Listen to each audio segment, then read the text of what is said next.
माघ मास का 20वां अध्याय।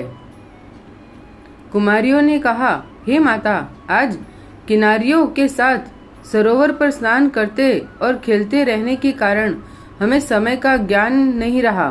वे अपनी माताओं का ध्यान अपनी ओर से हटाए रखने के लिए तरह तरह की बातें करने लगी, परंतु उनके हृदय तो उस ब्रह्मचारी युवक पर मोहित थे और जो अदृश्य हो गया था उसकी टीस उन्हें बराबर थी।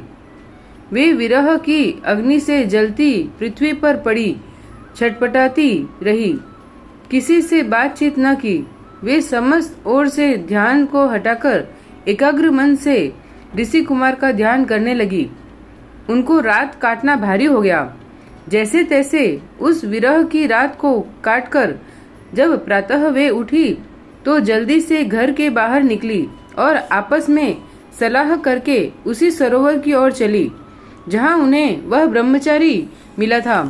वहां पहुंचकर उन्होंने उस सरोवर में स्नान किया और गौरी की प्रतिमा बनाकर उसका पूजन किया।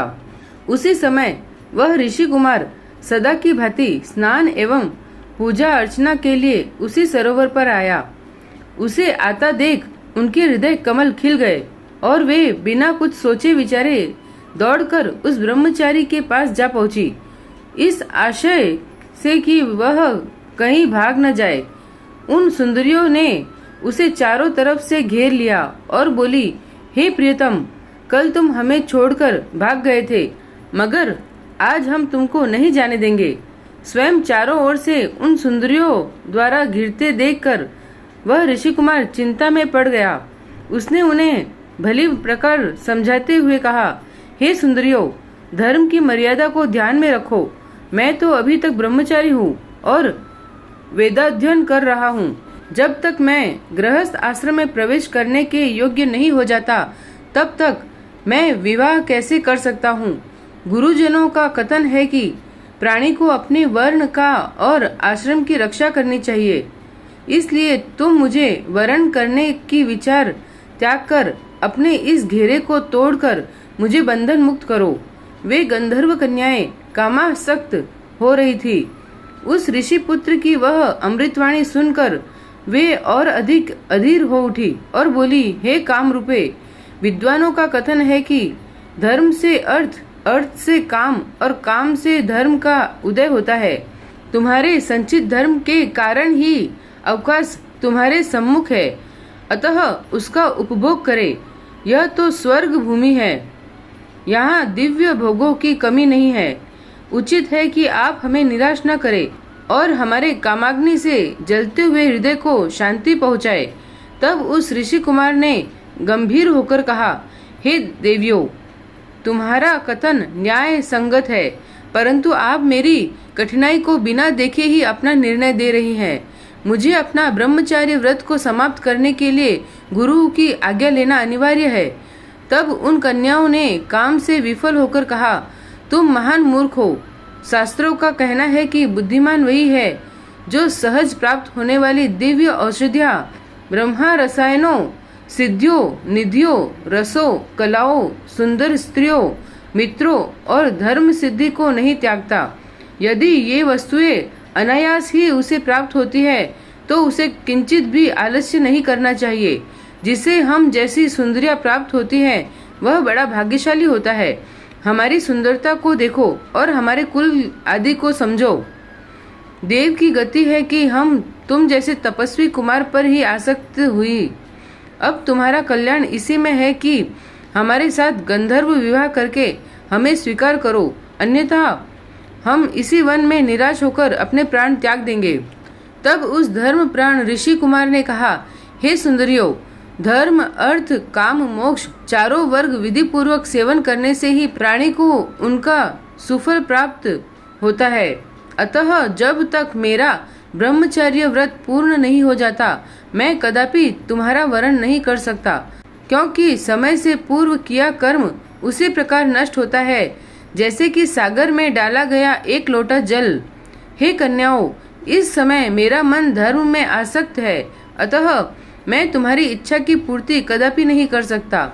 उसके इस उत्तर को जान और अपनी काम वासना से मदांध हुई उन युवतियों ने अपने हाथों को छोड़ दिया और सबकी सब एक होकर उस ऋषि कुमार से चिपट गई। प्रमोदिनी ने उसके चरण पकड़े, सुशीला और सुस्वरा ने उसकी दोनों भुजाओं को जकड़ कर पकड़ लिया, सुतारा उसके वक्ष से चिपट गई और चंद्रिका उसके मुख को चूमने लगी। इस प्रकार कामोशक्ति उन गंधर्व कन्याओं के उत्तेजित करने पर भी वह ऋषि कुमार अपने धर्म की रक्षा में सफल रहा। उसे प्रचंड क्रोध आया और तब श्राप देते हुए बोला, हे कामाक्षितो, तुमने पिशाचियों की भांति मुझे घेरा है, अतः तुम अब पिशाचनियों का रूप ग्रहण करो। इस श्राप को सुनते ही वे उससे छिटक कर दूर हटी और क्रोध में भरकर बोली, हे पापी, हम निरपराध कन्याओं को तूने यह श्राप क्यों दिया? तू धर्मज्ञ नहीं है, जो प्रिय और अप्रिय कार्य का भी भेद नहीं समझता। सभी जानते हैं कि प्रेम पात्र भक्त एवं मित्रों के साथ द्रोह करने वालों को कोई सुख नहीं मिलता है। जैसा तूने हमारे साथ किया उसका फल तुझे भी प्राप्त हो सके, इसलिए हम भी तुझे श्राप देती हैं कि तू भी पिशाच हो जा। इस प्रकार परस्पर श्रापों के आदान प्रदान से वे कन्याएं पिशाचनी और वह ऋषि कुमार पिशाच बन उसी सरोवर के तट पर निवास करने लगे। हे राजन, कर्म के फल को प्राणी अवश्य ही प्राप्त करता है। कर्म फल सदैव छाया की तरह प्राणी के साथ रहता है। देवता भी कर्म फल से मुक्त नहीं होते हैं। उनके माता पिता घर पर उनके लिए व्यतीत थे और वे इस सरोवर के किनारे भटकते हुए पिशाच योनि को भोग रही थी। बहुत समय व्यतीत हो जाने पर एक दिन लोमस ऋषि पौष की चतुर्दशी को सरोवर पर स्नान करने आए।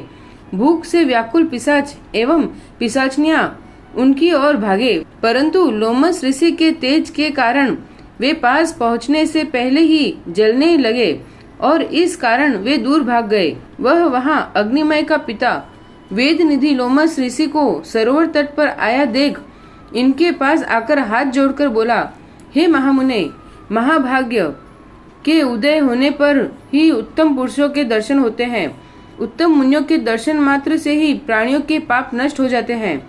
हे नाथ, मेरा यह पुत्र और ये सुंदर गंधर्व कन्याएं पिशाच योनि को प्राप्त हुए हैं।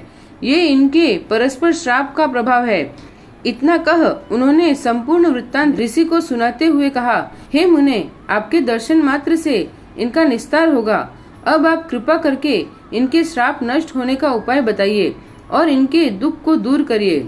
20वां अध्याय समाप्त। श्री राधे कृष्ण।